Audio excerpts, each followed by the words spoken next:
In July 1930, a small group of footballers crossed the Atlantic by ship to play in a tournament most of the world had never seen before. No global television audience waited for them. No wall of sponsors surrounded them. Some teams trained on deck during the voyage, stretching their legs under sea wind because there was nowhere else to prepare. The biggest sporting event on Earth began not as a polished machine, but as a risky idea packed into trunks, boots, passports, and ocean liners headed for Montevideo. Before the World Cup existed, football already had a problem. It was becoming too big for the competitions that held it. By the early 20th century, the game had spread through ports, railways, schools, factories, and military barracks. Workers kicked balls in smoky industrial towns. Sailors carried the sport across oceans. Clubs filled muddy grounds with shouting crowds. But international football was still scattered. FIFA had been founded in 1904 to help organise the growing game across national borders, but a true World Championship did not appear immediately. The Olympic football tournament became the closest thing to a global stage. It gave national teams a place to meet, but it also came with limits. The Olympics were built around amateur ideals, while football in many countries was moving toward professionalism. Clubs paid players, crowds paid at the gates. The sport was no longer just a gentleman's pastime or a schoolyard exercise. It was becoming a public obsession. That created a tension FIFA could not ignore forever. If the best footballers were professionals, and if professional players did not fit neatly inside Olympic rules, then the world's most popular game needed its own world tournament. One figure became closely tied to that ambition: Jules Rimet, the French football administrator who served as FIFA president for more than 3 decades. Rimet did not create football, and he did not make the sport global by himself, but he helped push the idea that national teams should compete in a separate championship controlled by football's own governing body. The timing mattered. In the 1920s, international football was gaining a new centre of gravity.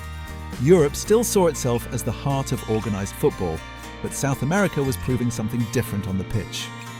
Uruguay, a small nation with a fierce football culture, stunned European audiences by winning Olympic gold in 1924 and again in 1928. Their players moved with short passes, quick combinations, and calm technique that looked startlingly modern to many observers. They were not simply visitors from far away, they were champions. Those Olympic victories gave Uruguay enormous prestige. They also made FIFA's next step feel less like a fantasy. If Olympic football had shown that national teams could attract attention across continents, a dedicated world championship could go even further. In 1928, FIFA approved plans for its own tournament. The idea was bold, but the practical details were messy. Where should it be held? Who would pay? Would European teams travel? Could a young competition survive if the strongest football nations stayed home? Uruguay offered an answer that was both symbolic and inconvenient.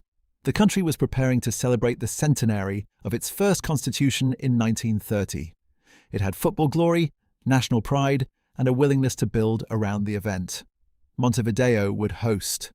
For Uruguay, the tournament was not only sport, it was a chance to display a modern nation to the world, with stadiums, crowds, flags, and a football identity already burning hot. For European teams, however, Uruguay felt painfully far away. This was not the age of easy air travel. Crossing the Atlantic meant days at sea, time away from clubs and jobs, and serious cost. The Great Depression had also darkened economies across the world. Football associations hesitated. Some did not want the expense. Some did not want to lose players for weeks.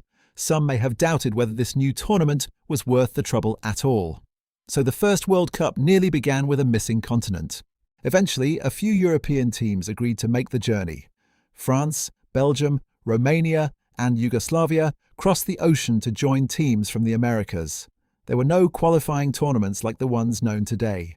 The field was invited and assembled, not filtered through years of regional competition.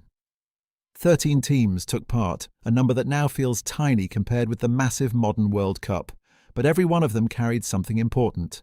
Proof that the idea could move from a FIFA meeting room into real grass, real boots, and real crowds.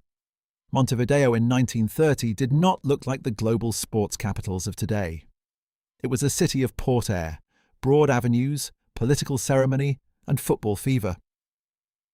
Ships arrived with players who had spent long days watching grey water slide past the hull. Training sessions were improvised. Preparations were uneven. Some teams arrived after exhausting travel. The new Estadio Centenario, built for the tournament and Uruguay's national celebrations, was a monument of concrete ambition, but not every match happened there. Smaller grounds also carried the weight of history. On July 13, 1930, the World Cup began with 2 matches played at the same time. France beat Mexico, while the United States beat Belgium. The first goal in World Cup history is widely credited to Frenchman Lucien Laurent, a name that sounds almost quiet beside the giants who came later. There was no worldwide roar when the ball went in, no instant replay, no social media storm, just a moment on a field in Montevideo, a shot entering a goal, and a new line opening in football history. The tournament itself had a rawness that modern viewers might barely recognise. There were arguments about match balls, there were uneven conditions, travel fatigue shaped performances. National styles collided without the enormous scouting networks that exist today. Players were not surrounded by modern sports science, luxury hotels, or global media teams. They played in heavy shirts, leather boots, and a world still learning what an international football championship was supposed to feel like. Yet the drama arrived quickly. Argentina and Uruguay, neighbours divided by the River Plate and united by football obsession, became the tournament's central force. Their rivalry already carried heat, pride, and history. When they reached the final, the match became more than a game between 2 teams. It was South American football announcing itself with full volume. The final took place at the Estadio Centenario. Tens of thousands filled the concrete bowl. Flags shook. Voices crashed against the stadium walls. Argentina led 2-1 at halftime, and for a moment, the hosts were in danger of watching their own celebration turn into someone else's triumph. Then Uruguay surged back. The match finished 4-2. Uruguay became the first World Cup champion. The trophy they lifted was not yet the familiar Golden Globe held by modern captains. The original prize was a smaller figure of victory, later known as the Jules Rimet Trophy. It looked elegant, almost delicate compared with the enormous meaning it would gather over time. In 1930, it represented a tournament that had barely survived the doubts around it. Decades later, it would become one of the most mythic objects in sport, awarded permanently to Brazil after their 3rd World Cup title in 1970, and later lost to history after being stolen. The World Cup's early years were never separate from politics, travel, and power. The 1934 tournament in Italy was held under a very different atmosphere, shaped by the presence of fascist rule. In 1938, the competition returned to Europe as war clouds were gathering. Then the Second World War stopped the tournament entirely. For 12 years there was no World Cup. Stadiums that might have held football were surrounded by a world at war. When the tournament returned in 1950, it carried a different weight. Brazil hosted, and Uruguay shocked the home nation in the famous final stage match at the Maracanã, one of the most haunting results in football history. The World Cup had survived interruption, politics, distance, and doubt. It was no longer an experiment, it had become a global ritual. Its modern shape grew slowly. Qualifying tournaments expanded because too many nations wanted in. More confederations gained stronger paths to the finals. Television changed the scale, turning matches into shared events across living rooms, bars, streets, and city squares. The ball, once a heavy leather object, became brighter, lighter, and engineered for the screen. Stadiums grew into national showcases. Security, sponsorship, broadcasting, and technology wrapped themselves around the tournament. Even the format tells the story of its growth. The first World Cup had 13 teams. Later tournaments expanded to 16, then 24, then 32. The World Cup became not just a contest for the strongest football nations, but a month-long map of the sport's global reach. A country could qualify for the first time and instantly write itself into memory. One of the strangest details is that the World Cup began partly because football had outgrown the Olympic framework, yet Olympic football helped prove the world wanted this kind of contest. Another hidden twist is how fragile the first tournament really was. Today, hosting the World Cup is a massive global project.